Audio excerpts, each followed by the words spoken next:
এটা গতকাল 19 তারিখের ভিডিও, বুধবার। দেখো আমরা চলে গেছিলাম ডানকুনি থেকে আমার ভাগ্নি টিকিট কেটে, ওর নাম মৌমিতা, আর আমরা তিনজন চলে গেছিলাম লালের গাড়ি করে সোজা ডানকুনি থেকে ট্রেন ধরে সোজা হাওড়া চলে গেছিলাম। তারপরে একটুখানি ছবি না তুললে হয়, তাই দেখো একটুখানি আমরা দুজন কিন্তু ছবি ভিডিও সব তুলে নিয়েছিলাম। আর কী যে বলছিলাম, আর দেখো আমাদের অবস্থা দেখেছো, মুখের কী অবস্থা, প্রচণ্ড রোদ পড়েছিল। আর দেখো শিয়ালদা থেকে বেরিয়েই হাওড়া থেকে বেরিয়েই আমরা সোজা যাচ্ছিলাম হাওড়ার একদম বাস স্ট্যান্ডে। ওইখান থেকে বাস ধরে চলে গেছিলাম ক্যানিং স্ট্রিট।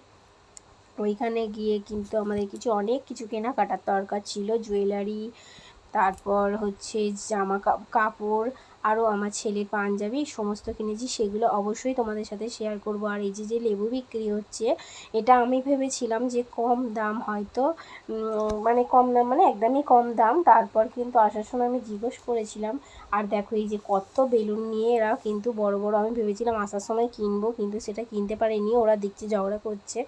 আর দেখো তারপরে এই যে হাওড়া ব্রিজ, এই হাওড়া ব্রিজের নিচে দিয়ে যে গঙ্গাটা আছে, আমরা কিন্তু ওইখান দিয়ে আমি গেছিলাম আগের বছর। আর দেখো যখন গেছিলাম তখন কিন্তু এইখান থেকে ব্লগটা আমি স্টার্ট করেছিলাম, কিভাবে করতে হয় তখন জানতাম না, শুধু জাস্ট ছবি দিয়ে স্টার্ট করেছিলাম। তারপর ভিডিওটা এখন থেকে তারপর জেনে গেছিলাম। এই যে হাওড়া ব্রিজের উপর দিয়ে যাচ্ছিলাম, এখানটা এত সুন্দর ঠান্ডা। আর আমি শুনেছি নাকি এটা 12টার সময়, রাত 12টা দিন 12টার সময় নাকি ব্রিজে 1 সেকেন্ডের জন্য হলেও বন্ধ থাকে, কিন্তু আমি সত্যি কি মিথ্যে জানি না, তোমরা যদি কেউ জেনে থাকো তাহলে কমেন্ট করো। তারপর দেখো আমরা চলে আসলাম ওই বড় বাজার। এসে দেখো কত খেলনার টেরি, দেখে তো মনে হচ্ছিল অনেক অনেক পয়সা টাকা নিয়ে যাই, বস্তায় বস্তায় করে নিয়ে সমস্ত কিছু কিনে নিয়ে চলে আসি। ওখানে কিন্তু খুব সুন্দর সুন্দর জিনিস, আর আমার তো খুব ভালো লেগেছে। আমিও লাল আর মৌমিতাকে বলেছি আবার যাব, কিন্তু এই গরমে আর না, এই গরম প্রচণ্ড গরম। অবশ্য সেই সময় এতটা গরম ছিল না। আর দেখো এই চারপাশে কিন্তু শুধু জুয়েলারিরই দোকান। আর যেমন তারাপীঠ দক্ষিণেশ্বরে বলে যে আমার কাছে এসো আমার কাছে এসো, এরাও ঠিক ওরকমই করছিল যে আমার দোকানে এসো আমার দোকানে এসো। আর এই যে কত সুন্দর সুন্দর জিনিস দেখো।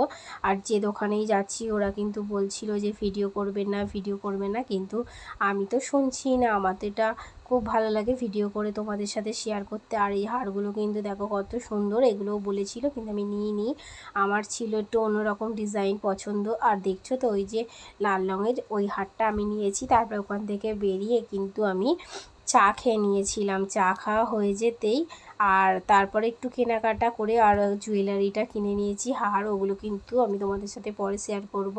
আর দেখো লাল জুতো কিনতে চলে গেছিলো এই ছেলেটার সঙ্গে, প্রচণ্ড হাসি।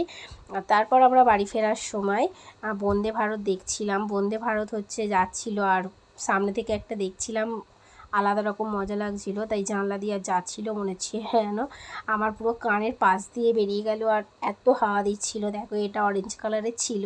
আর ঠিক হাওড়া স্টেশন পার করছিলাম, তারপরে দেখছিলাম একটা সাদা রঙের দাঁড়িয়েছিল।